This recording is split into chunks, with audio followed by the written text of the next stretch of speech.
welcome to another wonderful designer meetup for digital embellishments. First off, before we get started, a big thanks to our sponsors. I'd like to thank our friends at MGI, at Paper Specs. Sabine, thank you for sponsoring this event for designers, and to our friends from the Digital Embellishment Alliance, Jeff Peterson. A big thank you goes out to you guys. Today, it's actually a really fun session on what I believe to be probably one of the most underutilized finishes that we see in the digital embellishment world, which is variable data embellishments. So without further ado, let me kick it off to your host, Matt Redbear, to kick off the session. Matt, how you doing, bud? Hey, I'm doing okay. Thanks for being here. And you just used the word underutilized.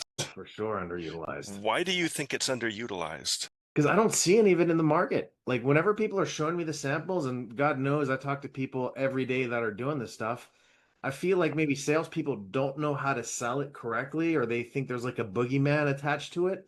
But I'm just not seeing a lot of people latching onto, I guess, both sides, variable data from a personalization standpoint, like putting the name Sabine or Ryan on a card, but also from a workflow standpoint, being able to basically run a lot of your work and just using that barcode camera to be able to basically make your production easier. So I'm just not seeing a lot of it, but you clearly disagree. Well, Well, wait, Kevin, on this one. Let's take a vote before and after. Maybe you can convince us, Matt, because that more people are using it than we think. Because variable data has been around for God knows how many years, and the only time I see it used is when a digital press manufacturer wants to promote it. But as Kevin said, in the market, not so much. Help us. I guess it depends on which stream you're talking about, because I see it used not so much in digital embellishment. So I think that's what you all are talking about, but out in the wild, it's used everywhere, all the Really? time, every day, every minute, every hour. It is everywhere. I can't stop for a minute without seeing variable data used somewhere, somehow in the world. It's just become such this underlying infrastructure, this substructure on mailers, for fundraising events. Basic variable data would be putting all these different addresses on the same postcard. Okay, that's mail merge. We want Yeah, some more. We want more, Matt. yeah. Well, that technically that's variable data, technically. So it is everywhere, and there have been huge campaigns where brands have used randomly generated variable data for image backgrounds, where AI generates the background and it's a whole different background. So this person that gets the postcard versus that person that gets the postcard has a completely different look and feel to the postcard, but it's the same brand. So there's a lot of merging of technologies being used, because not only can you change a word, a name, an address, text within the body of a paragraph, you can change the underlying images. You can change the overlay design from page to page. So with respect to the variable data that we're talking about today, it's true variable data, meaning that what is on the underlining page and what is on the overlay are two different things that can't really be mistakenly rearranged somehow with the wrong overlay on the wrong base sheet. And I'll get into the nuts and bolts of that here in a minute. But I don't know, Ryan, have you been using any variable? We've played with it a little bit, but Uh, not too much. We did this one demo sheet where basically we took, or they were like posters, and they were like every planet in the solar system. And so we did variable data that way by being able to, like, all right, we print off all these different embellishments onto these solar system posters. And then, the embellishment was variable depending on however we had it set up. Hmm. So I mean that for demo purposes that was really cool, but when we're talking about like real world applications, kind of going back to that idea of, well, yeah, we see these in mailers and we see these coming to our mailbox. I think an impactful thing that I haven't seen a lot is when you see your name in gold foil or any foil for that matter, because it makes it feel that much more special, right? You're just like, whoa, there's time and effort put into this, and it just makes it feel like a whole nother level. Hmm. So in my opinion, I think there's a lot that could be done with that. Yeah. And it's funny that you mentioned gold foil because historically, in any variable data that I've ever done, it was gold foil. And ironically, I just got Jean-Paul just downloaded for me the new variable data test sheets, um, for, to test the barcode reader and all that. And it is every page after page, it's all set in gold foil.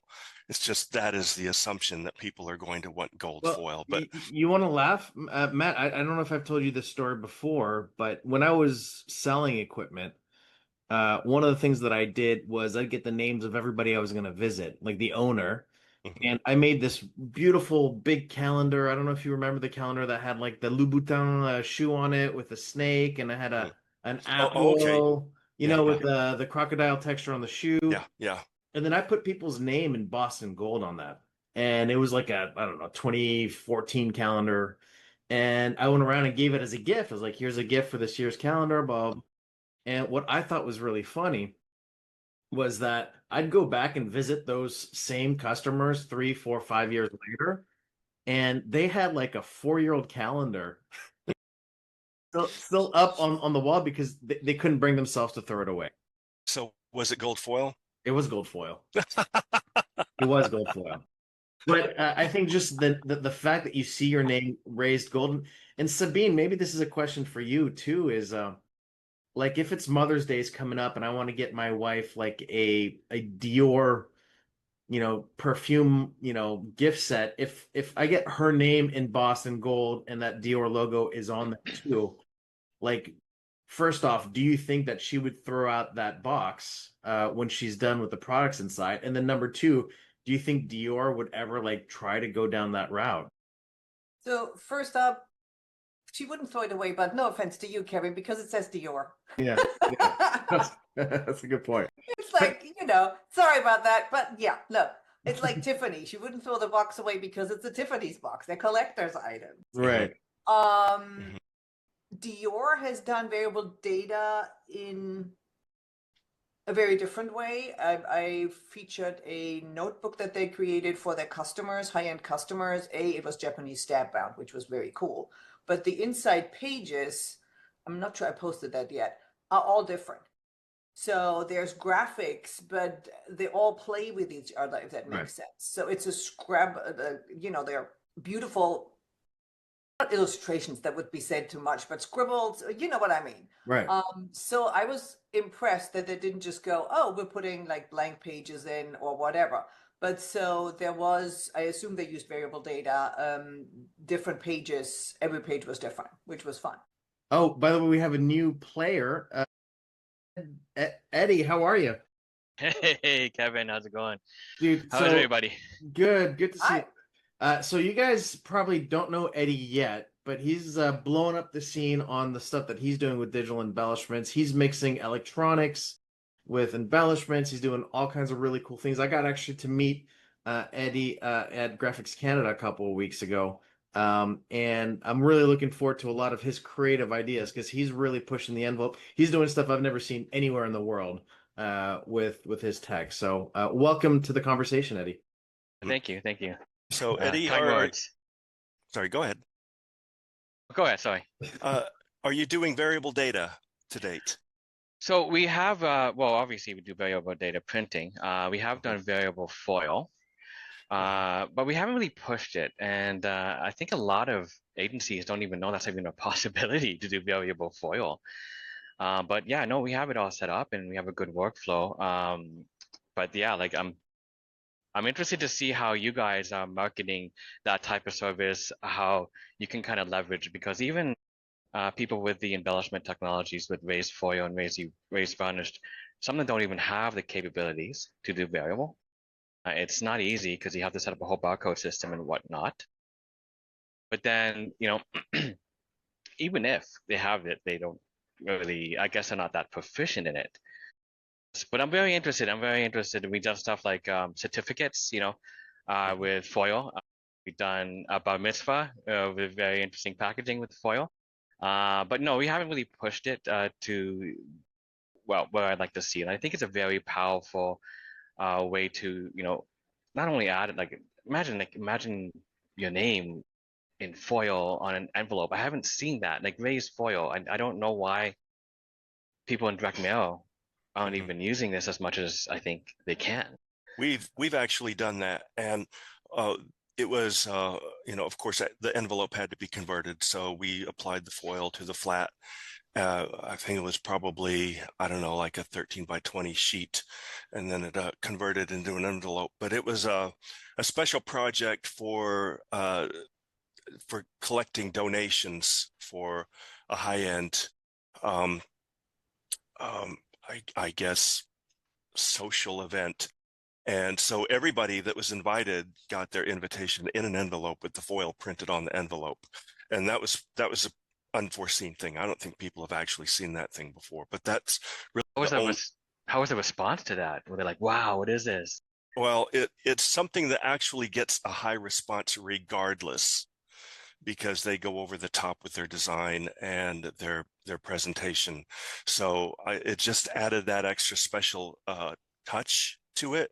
So it didn't really increase their response rate because their response rate was already astronomical.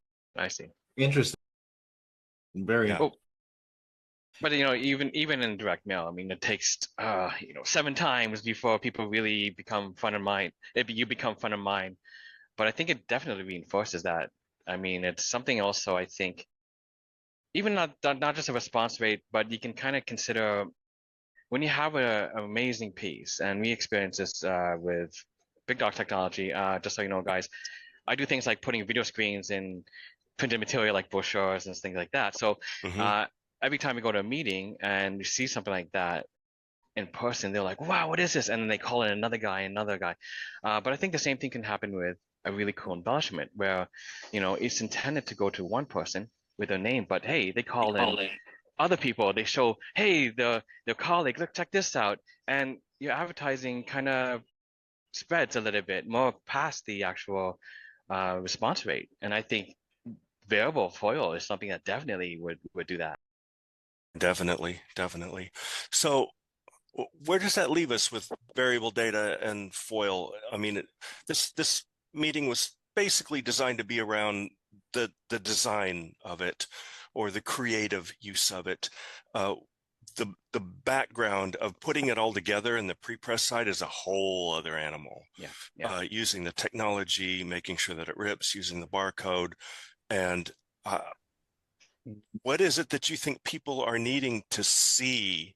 What would help them pull the trigger if they were to see some kind of sample or example? What do you guys think? Well, for me, I think there's nothing like that calendar idea coming in, and when you drop off samples and you're going to go see a customer, and if you could put that customer's name on that sample, like you're pretty much guaranteeing he's not going to throw that sample away. So I don't know how many people out there are leveraging that, and I don't know if Al, how you doing, Al? Good to see you. Good. Sorry, it took me a while to get in, but It's my fault. Work. It's my fault. I'm just Dan, I think I'm going to put you just on mute for now because I think I'm getting a little bit of an echo from you. But Al, have you done any variable data or here's what's interesting about this WebEx for me, or this Zoom call, is as you know, we don't have the foil, we just have the jet varnish. But I reached out to Konica Minolta to see about having the foil added on, either if there's any used equipment that can be added on. But I'm assuming that that when you're talking about variable data, we're talking about it being primarily for the foil. Is that correct? It can go both ways. You can do it in just the varnish, but it's not going to have that pow effect. Right.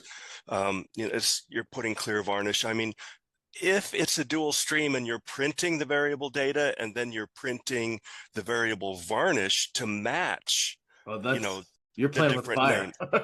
names. I mean, you can do that, but and the reason you can do that is because it is true variable data due to the barcode. Yeah. It's not like you're just sending it to an office printer and it's just ripping off all these pages. Well, I think that variable data foil would be something that would be pretty impressive. I mean, just like what Kevin just said, if I gave somebody a calendar with their name on it and it's in foil, that's pretty special. And I can see that working. And that's why, we're now trying to upgrade to get the foil. That's interesting. And is that because you see a certain number of your customers or clients that are interested in that as well? Here's what I would tell you, that we've had a tremendous amount of success, with the varnish, and we can simulate making we can simulate colored foil just by, if we print blue ink and we put the varnish on top of it, Sure. It looks like blue foil. But I do, from time to time, I get samples that have the foil that the MGI does, and I think, you know what, that's a club I'd like to have in my bag. I don't know how big the market would be for us, but I'd like to have the ability to do that. So what it does, it opens up a whole visual experience for your customers. Because of the way that the varnish lays on top of the foil, it reflects it in a way that flat foil cannot. And Right. because it's on the surface rather than lensing out the color that's underneath the varnish, as you're currently doing, it's much, much, much brighter. So let me ask this question too. And once again, I apologize if y'all have already covered this, but we do a lot of variable data, and so my team does this on a regular basis. Is this, if we're doing variable data with foil, is it a completely different ball game, or is it the same thing basically? As opposed to, say, if you send it to near a desk or an iGen, or Well, I mean, like for instance, on our KM1, when we're doing variable data, for a lot of direct mail pieces, and what we're printing in the variable data might simply be just the name and the address. But but is doing it with foil in principle the same way, or do my pre-press people have to learn some new tricks? it's going to take some new tricks. I'm not going to lie about that. Okay. The reason is because it requires the use of a barcode, which makes it 100% variable. So when you're sending a file to the KM1, and hopefully I don't know what format they're using, probably not a multi-page PDF, but probably a PPTX or something like that coming out of, I don't know, any one of the programs that are designed to generate variable data output. It goes to the machine and it goes in the RIP, and there's the image, and then there's the variable files, and the variable files are just the variable parts, and it marries them together, but it doesn't re-rip the base image every time. It just rips the variable part and puts it on top of the bottom image that's already been ripped. In essence, the MGI is doing the same thing, because what's already been ripped is what's been printed on the printed sheet, right? And there's just a held open space where that foil and varnish is going to lay down and appear. So you think about like an office printer or a large printer like that, it just cycles through page 1, page 2, page 3, page 4, page 5, page 6. It just goes through it. And then if there's a failure or a jam, you just pick up on the last page where you know that it failed, and you just start over. But this method is so variable that you could take your stack of printed sheets and shuffle them and put them back in the machine. And let's say your printed base is a different variable. You printed a different image on every sheet, and then you have a corresponding variable foil and varnish that goes on top. You can shuffle that entire stack, feed it in the machine. It's still going to match up the correct bottoms with the correct overlay. Okay. Can I add something, if you guys don't mind? Okay, so in our experience, and I'm glad actually you mentioned that. So just to explain, so every sheet actually has a variable barcode. So let's say you have a name, John and Bob. Every one of those sheets actually has a barcode corresponding to that name. And that's, you have to set that up in both the print and also both the MGI. But I think it's also important to note that we actually use the barcode system, the variable, to run different jobs of the same size.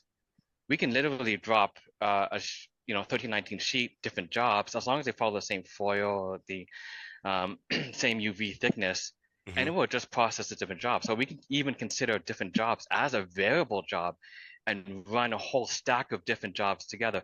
But I think, okay, so the challenges though, I think you could have in variable would be, it depends on, are you doing first class mailing? Are you doing something that do you do the sorting at your location as well? Yes, we do.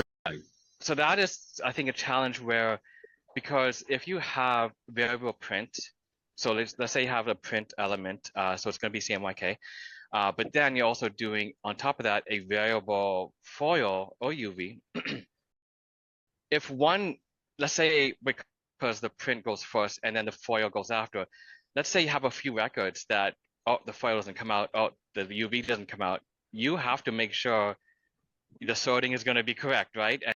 And so, I mean, the way we do it is every single piece that runs through a machine you have to have an index number. We actually put an index number, no matter what the variable data is, 1, 2, 3, 4, 5, because at least when the operators work, they can humanly read, oh, we're missing record 10. Oh, record 11 is gone, so let's reprint that. So that is very important and it's very helpful for us to do. But yeah, that's that's very good. That makes a lot of sense. Yeah. Well, yeah, we've always done that for printing, say a postcard with an address on it. Exactly. That way you don't have to hunt through and find that name. You just look up that number, and you usually put that in the optional endorsement line where it says all for AADC and whatever, SAC number, pack number, all of your visual indicators go in that line above the address. And we just usually put that as a prefix to all of that, 001, 002, 003, 004. It's very helpful. Gotcha. Good idea. The other challenge we have, especially in variable, is depending on the alignment that you need. So the registration of the embellishment, the UV or the raised foil compared to the print. So we all have an MGI, right? You have an MGI. I just want to make sure. Yeah. Okay. So with the AIS scanner, so what was being discussed is there's a base image. The thing is, when you do regular MGI embellishment, it actually uses the whole design to scan and decide where to lay down the varnish. That's the AIS, supposedly smart scanner. But when you do variable, because there's so many variable elements, you can't do that for each one. You actually have to choose. Let's say the base has to have some sort of commonality between each sheet, and you have to kind of use those maybe common key points. So you're probably going to do grid mode, I think, for something like a variable. But that's just another thing. Like you kind of have to work with your key points, work with the grid mode, setting up the AIS scanner to work at a variable level, because every sheet can't, let's say you have John Smith and you're actually doing UV on top of that. It doesn't see that, you can't show it, you can't tell the AIS camera to scan that John Smith part because that's a variable part. So it has to kind of use other clues around that area. And that's not something that you have to kind of get, good with your key points and whatnot. Yeah. And this is a departure from the design aspect, but just to finish off the question for Al's benefit, that's where I always, pretty much require the use of, targets down each side of the sheet, whether they're a Japanese crop mark or a registration target, about 3 to 4 inches apart, evenly spaced down the edge of the sheet and clear of the artwork itself. Yeah, so that's just one of those things you have to do on the back end to make sure that it all goes together. Yeah, but as far as design, the design can be anything. One of the things that I have always done is try and add something in addition to a variable name. And if you look at the video that I just put out, posted on LinkedIn, which probably got you to this meeting here, and it's also on the Tactiful YouTube channel. I'm putting the link in the, I'm going to put the Okay, thank you, Kevin.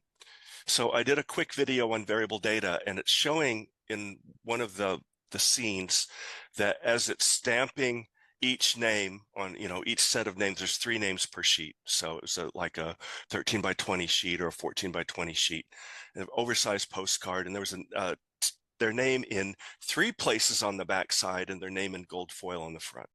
But in addition to just stamping their name on the front, I put a lot of gold confetti around the name. Now that had to knock out wherever the name expands or contracts on the front. So you have to add a white outline to that name as well when you're setting up the file, and that expands out, comes in, and cuts off the area where the confetti would appear. So each sheet ends up looking really neat and clean, and you don't have to do this common confetti idea. It is in itself variable confetti by the time this is all said and done. So you can add other elements that dance around that text, and it will expand and contract depending on how you set up that file. And I've had the best time playing with that.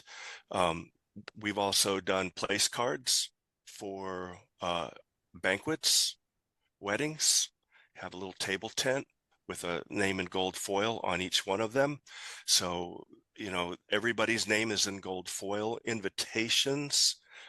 You can also do variable data with the barcodes. And we have actually had really good success foiling barcodes. You need to be careful of the size. You can't have a barcode that's too granular. It has to be a rather coarse QR code or barcode, but it does work. I've been able to do it, as well as put varnish over it. It used to be a big no-no, but with today's, cell phone cameras, the resolution, do you know that you can make a QR code as small as 1 centimeter by 1 centimeter? Huh. That's the minimum now. I wouldn't attempt it with foil or varnish, but for print and with the current resolution of cell phone cameras, it's 1 centimeter by 1 centimeter. And I have tried it. It actually does work. I have a client that wanted it put on a small round label, and I'm like, I don't think that's going to work, but it actually did. That is the standard now. So not only names, addresses, design elements that dance around the names and expand and contract with the names. There's just use your imagination. There's so many different ways you can use this. Hey, sounds great. Now, Matt, I know you, and you always come to these things prepped with a couple of little design, I guess, a presentation or some tips or tricks. You wouldn't happen to have done that this time, would you? I did. I did. We've already talked about most of it, though, but I'll be happy to recap, and then you'll have visuals to go with it, and maybe it will spark some additional questions as well. Spark some joy, buddy. Spark some joy. Do it. All right. And a big hi to Steve, buddy. How you doing, man? Hey, Kev, I'm doing well, man. Hopefully you are too. What happened to your beard? I'm used to seeing you with the beard. You look like a totally different person. Yeah, I know. It's coming back. It's in the beginning stages. It's on its way back, buddy. Yeah. Yeah. He's back and forth. Every time I see him, he's on the road so much, and then he's gone for a week or 2 or 3 weeks, and he comes in, and you notice when I see you, I always look surprised. Have you noticed that? Because you look, my wife's the same way, man. you look different every time I see you. I'm like, oh, no beard this week, or the next week you're all scruffy. I'm like, oh wow, who is this guy? So you keep us on our toes. I try hard. Speaking of, Kev, I'm headed down your way for a couple of weeks, so I may reach out to you to try to get together. Okay. Bring your sticks. Is that even a question? All right, what do you got for us, Matt? Okay, well, we already know what it is, and it's just being able to print multiple pieces within a single print run. That's the big thing. It's all within a single print run. Okay, here's a story. We just had a customer approach us, and variable data has not traditionally been here. You've had this machine, what, 9-10 years? And I don't think you've ever run a variable data job on it. Not a real one. They might have like 30 sheets, and they just load a new file for each sheet and then run it, and then stop the machine and load the next file. And that's one way to do it, but it's incredibly time consuming. So the whole idea is that you just push the start button and ka-chunk, ka-chunk, ka-chunk, ka-chunk, ka-chunk, and then it's done before you know it. If everything goes well. Matt, we were like an electronic caveman before you got here. You understand, right? Oh, Electronic caveman. we've changed a lot. And, you know, it's for text, graphics, and images that can be changed for each piece. We already talked about that. It allows personalization of names, messages, images, and logos, and QR codes and other barcodes without requiring separate print runs. Here's the thing. Stephen, our customer that approached us this week for it, they were printing it litho, which meant they had to have a different plate for each one of those barcodes on the edge of each sheet. And Wow. that was not going to be cost effective. So this works only if the whole process is digital. Sure. That's what makes it cost effective. We already talked about what it can change, what it's commonly used in, labels, coupons, books. So on this point, guys, I don't know about you and Sabine. I don't know if you're seeing any variable data embellishments on your side from a design standpoint, but I know people like Fanatics and Pokemon and all that stuff is using variable data specifically for like the numbering of like collectibles and specifically in the trading card game market. Are you guys seeing that, or are you seeing other applications? I'm seeing other applications, and I'm about to show you one here in a little bit. How about the rest of you guys? Like Sabine, I don't know if you're seeing stuff. I don't know. No, that's and why I'm here. I'm like, Yeah. it's been around for so long, but Nobody does it. nobody does it. Nobody does it. Mm-hmm. Well, it is being done. You just have to look for it. It is out there, and I'll show you That's some. why we're listening to you, Matt. Yeah, so the whole that would come in great for special edition books, special edition records, special edition anything. Right. Yeah, so even the packaging that a special edition toy comes in, if it's numbered, that makes that box a keeper regardless. It's like having an autograph. So invitation certificates, the reason is it's scalable, and it's really just the way to go instead of feeding a bunch of different jobs into a machine. And I mean, that's how it used to be with traditional foil stamping. There was no variable involved. You had a different die for every name that was going to be stamped, and you had to reload that die every time you ran that stamp. So it all comes out of a spreadsheet. So you need someone on your team that's proficient in databases and spreadsheets. We used to use things more heavy duty than Excel, but it will get the job done. You just need a column for each thing and then do your data merge appropriately, regardless of what app you're using to compile it. Interesting. So what we touched on earlier is like, is it a multi-page document that you send to your home office or printer? No. So what happens if you just send a page to your printer and it jams, it has to back up and reprint that page, but you've lost that sheet of paper. So when you're using the barcode, it doesn't really matter if it falls out of the stack unless it's in a postal pre-sort, because a barcode will always pull the correct mask that goes on top of it. It would be nice, actually, and I was thinking about this, Kevin, the other day. I thought of mentioning it to Jean-Paul, but he kind of poo-poos every idea anyway, because everything's already been done, is to have a method on the MGI that just simply works the way that an office printer would. So let's say right now I have a job that's just a black background, and it's a common black background. There's nothing on that sheet that it really needs to match to. So I would actually like to have a setting on the machine that bypasses the barcode, and then it just operates like an office copier spitting out a multi-page document, because at that point it doesn't matter whether it falls on the wrong sheet. Yeah. And I think that's also, and I think that's really important, people from a design standpoint understand. So Sabine, like, if you're going to do something that has variable data foiling, like, you really don't have to print let's say you're putting your name on a thing, don't put your name in white, or don't put like you really want to keep like there's no reason to shoot yourself in the foot. You And mean knockout? yeah, Yeah. Do a Let me help knockout. you here. Let Matt and I help you. You It would mean be don't knock it out? We wouldn't. yeah. So it overprints and it's blind. It's called right, blind Right. foiling or blind right. embossing. So yeah, we I'll tell you do. the two areas that I'm super surprised that variable data hasn't really taken over through this finishing techniques, whether it be the 3D varnish or whether it be the foil. One is I'm super surprised the mailing industry hasn't figured it out, and maybe they have elsewhere, but most of the time when I talk with the folks from Konica, that hasn't been the case. So that's one area that it really surprises me on, because variable data in the mailing is huge. Yeah. Why would you not be utilizing that tool? It makes no sense to me.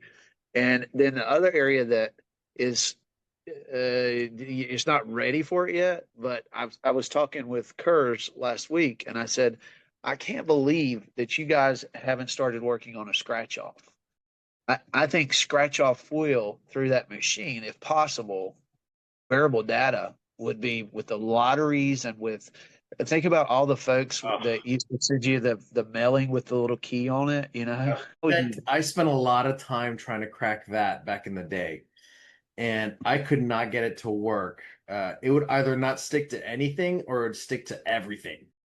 And we tried like a ton of different things, but you're absolutely right. The variable data scratch off, if somebody's able to crack that code. We were even playing with like how do I make it so like the adhesion of the varnish layer is weak that can get scratched off, but not weak enough that it falls off. So like we were even went to that level of testing. But you're absolutely right, man. It's somebody who's able to crack that scratch off is going to make a lot of money for sure. For sure. I'm trying to understand the scratch off ideal though. So on the MGI, would you be covering the whole area like a little bit of a flood coat in a way, and that's a scratch off of the foil in the MGI? No, it'd be like regular foil. Like you'd just be able to change the areas on how you put it or how it looks or the design. Imagine a lottery ticket that could change in design and variability.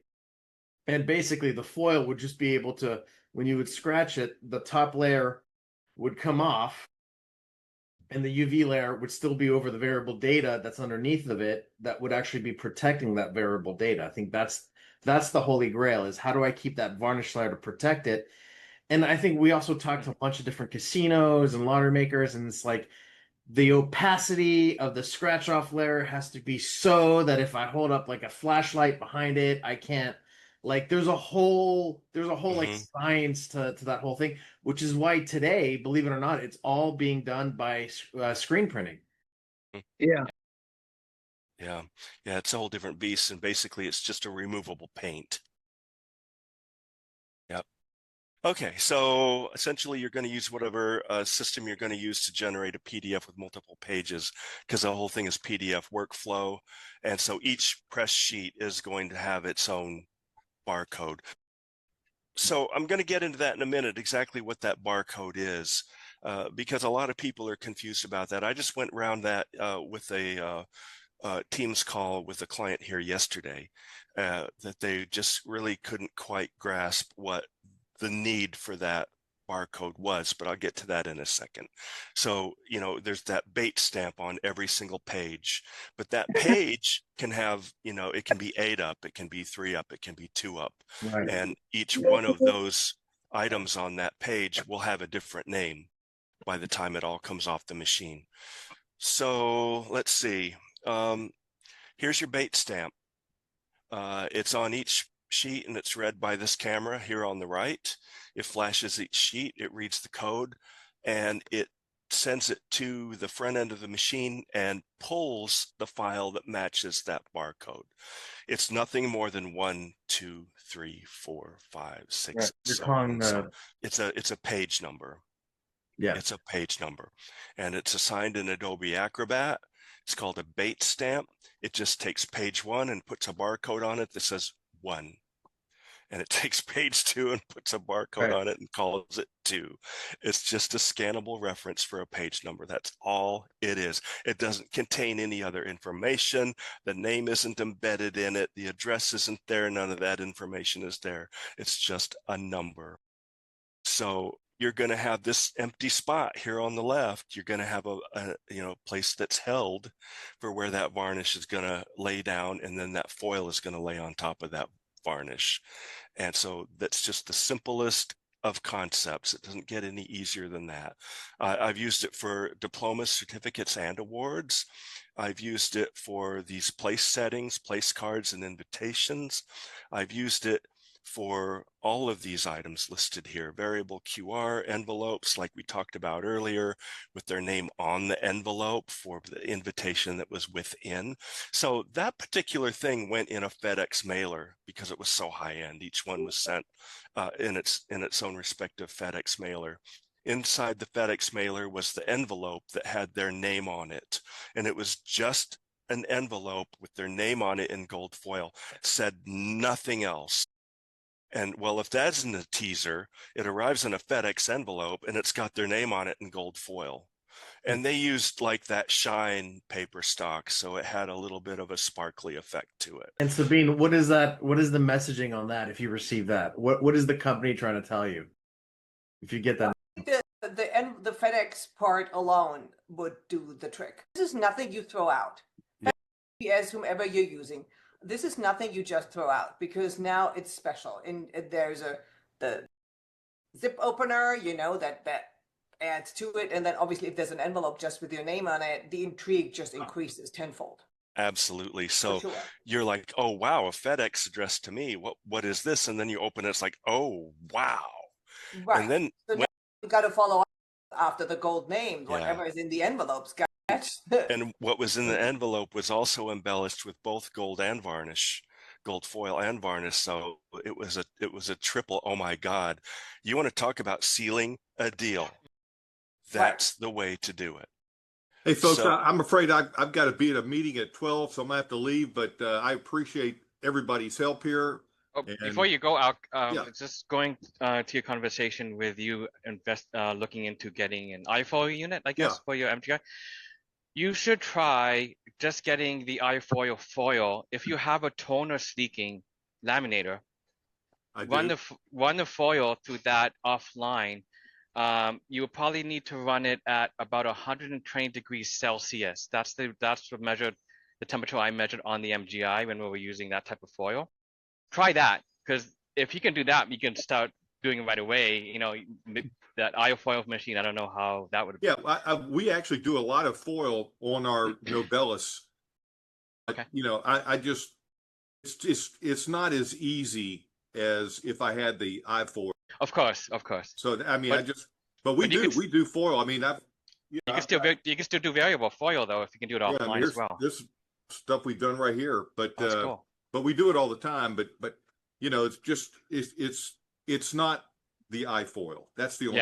Yeah, I know it is convenient. Yeah. But I just want to put that out there. You can find Well, I offline appreciate that. solution. If you already have the equipment, just get the foil and you can start doing it right away.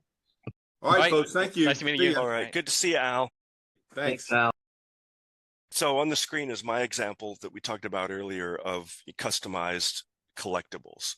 So this is actually my copy of Madman Across the Water, the 1971 release from Elton John, which is one of my favorites. It was one of his least popular releases. It did not get a good reception, but it has gained a cult following over the years, including myself. So when it came out on blue splatter vinyl 180 gram pressing, you bet I was in. I'm like, I pre-ordered this before you could even breathe the next word. It's a beautiful gatefold. It has a gorgeous book that's glued on the inside that's smaller than the inside of the cover. Sabine, this would probably be a good one for you to showcase. Well, the problem is you probably won't let me borrow it. No, I won't. So there. Yeah, and the entire cover is embossed. It has that feeling of denim, the entire cover, and because that was someone's special embroidery they actually embroidered that and then took a photograph of the embroidery.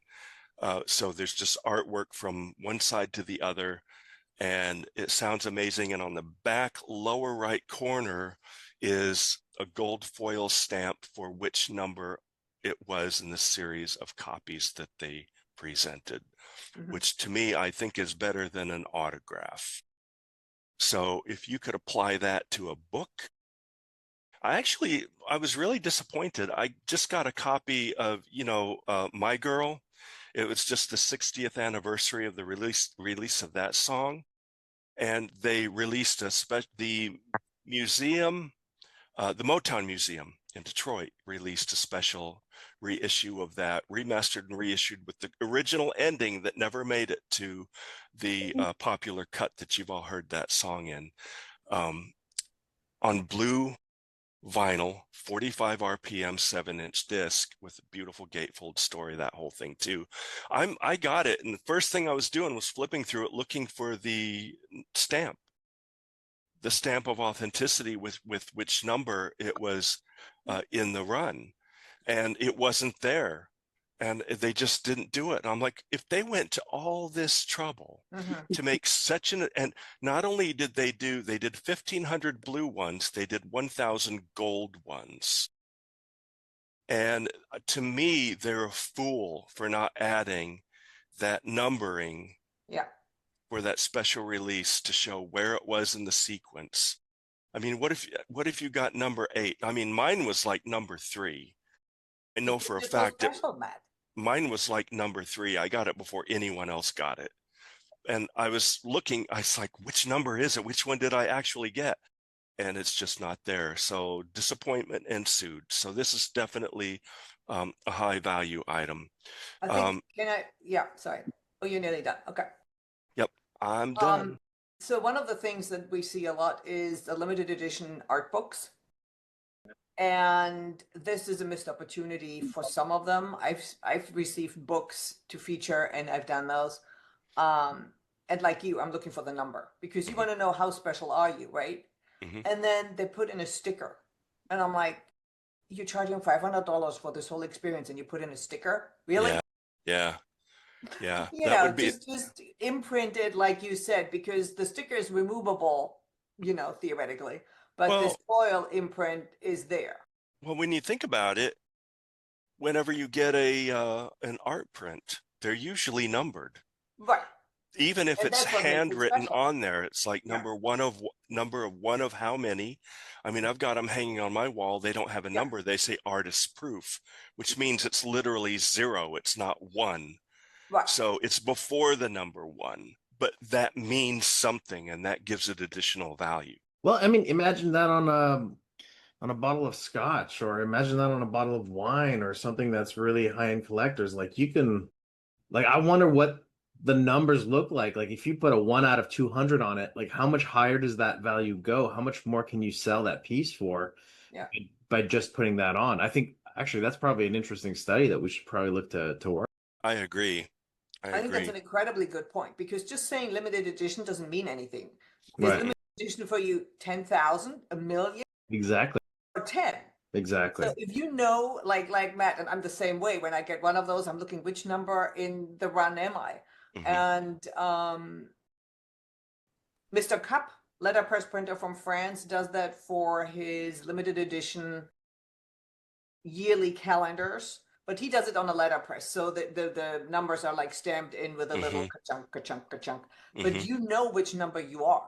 Right. And I think that's important, because Matt and I are like, they're like, ooh, we're number 10 or number 3. Look how special we are. So we did that, Sabine. So believe it or not, like it's hard to put everybody's name on a sample if you're going to drop it off. But if you put like 1 out of 200 and only 200 of these samples were made, or 200 of these sample books were made, like that's probably an easier way to use variable data to really get the value point across. Well, I think we're back to one of the things I love which is trending in marketing per se, beyond the influencer boxes, is really creating a sense of exclusivity. So let that be, if you deliver something in a FedEx envelope or whatever, you really focus on your super target market. And instead of creating 1,000 pieces, you just say, listen, let's pick the top 100 clients. Right. And there you can do the names and stuff like that. And Right. there they feel special. I remember there was a German printer who did this, and that I think it was an MGI.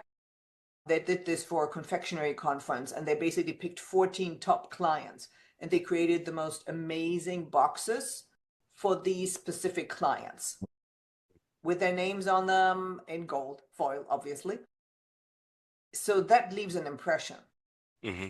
But then Yeah. you can't do this for everybody, as you said, Kevin, but focus. Whom do you really want to attract? Like Matt mentioned earlier, he created something that was only for the very, very top donors of this organization. So for those people, you really have to pull out all the stuff. You do. Mm-hmm. Yep. Money attracts money. It does. So how do you guys? They're approached by so many different people. You want to make sure that your organization stands out. Yeah, and if you gave $5,000 last year, maybe you'll give $7,000 this year. Right, especially if your name is in gold foil. There you go. Eddie, we interrupted you. Sorry. No, sorry, I interrupted you. I was just wondering, how do you guys price this though? Variable gold, variable foil, for example. That's how do you go Kevin's about wheelhouse. pricing it? Yeah. That's a whole different conversation. I Okay, that's would love to hear a new that one. webinar.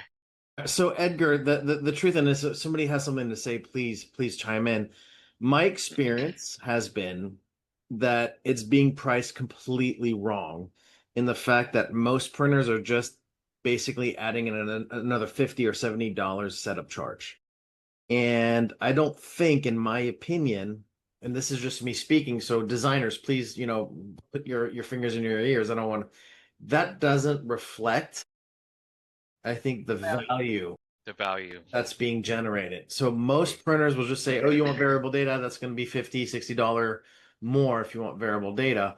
But the reality is, versus a static versus a variable piece, there's such a delta between the value proposition that the pricing never, in my opinion, so far, that everybody I've talked to reflects what they can actually be getting for it, because it's underutilized. People don't know where to charge for it. Even us, we're studying the numbers every single day. The numbers are all over the place.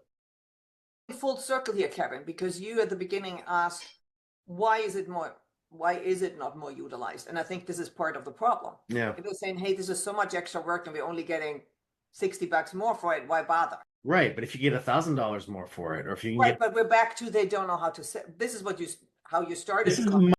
This is my gut feeling, Sabine. This is. I think you're right. Well, we're agreeing with you. Yeah. I wish I saw more of it because it's phenomenal.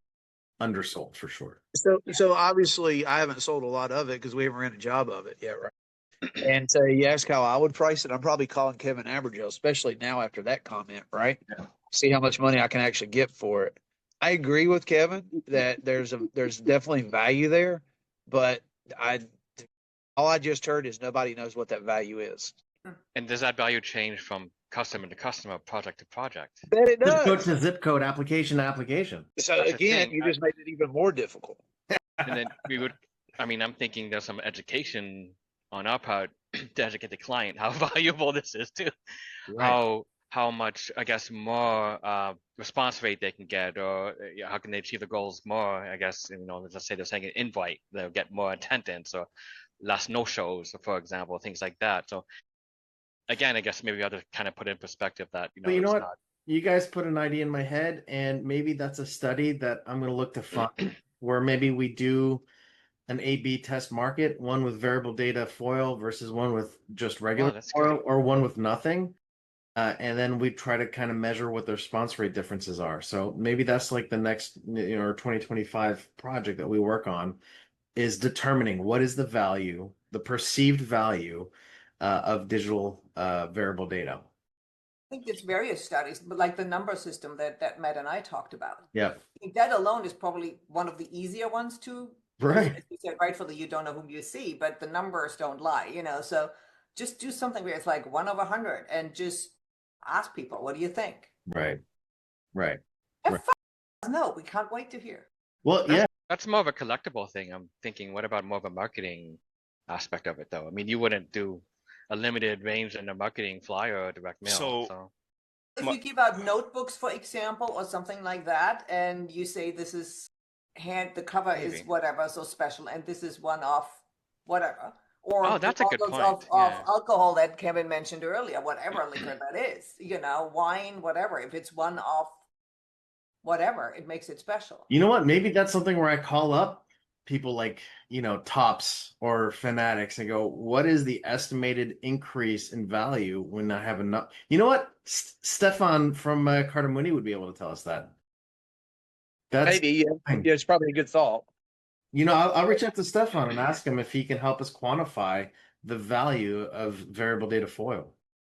What you're getting into something is so hypothetical, because the value of making a card go from being worth $5 to $500, that's a huge difference versus the guy that's selling trucks off a parking lot, right? Like, I mean, and then we got the person who's selling car washes, and like you're just specific. You're right.